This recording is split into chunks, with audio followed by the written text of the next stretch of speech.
nasasaktan. Kayong mga lalaki, akala nyo pag nambababae kayo, nasasaktan nyo lang kami. Oh, nagdami ka pa. Wala nga akong jowa dito. Namabahay pa ako. Grabe ka naman. Makikipagtsuktsakan kayo. Wala nga akong jowa. Paano ako Tapos ini-expect nyo, iiyak lang kami?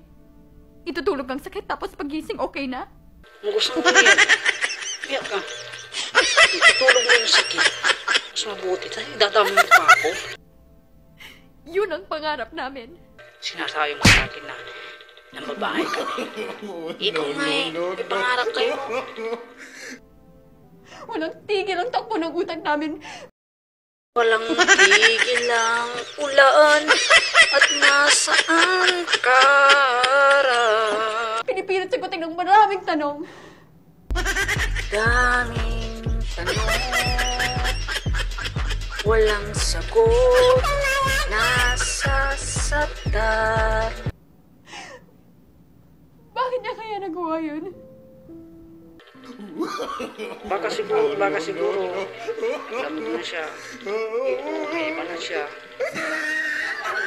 Hindi ka na maganda kaya pinagpalit ka na sa iba. Am I not enough? English na naman.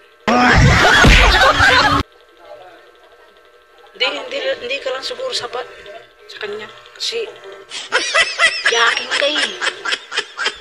May kulang ba sa akin? Walang kulang sa'yo. Kompleto ka. May kamay ka, dalawa kamay mo. Dalawa paa mo. Dalawa mata mo. Dalawa tenga mo. May bibig ka naman, isa. Kompleto. May puso ka naman, isa lang. Pangit ba ako? Walang pangit sa mundo. Tanda mo yan. Tatak mo sa puso mo, isip na walang pangit sa mundo. Pangit ba ang katawan ko? Wala nga pangit sa mundo. Isa pa uli-uli na lang. Kapalit-palit ba ako? Kapalit, Lisa. Maganda ka. Ang galing mo umating. Ang galing mo umiyak. Nasa'yo na lahat, Lisa. Ano yung sa'yo? Ay! Tanong mo ulit ang goal. Baka alam niya.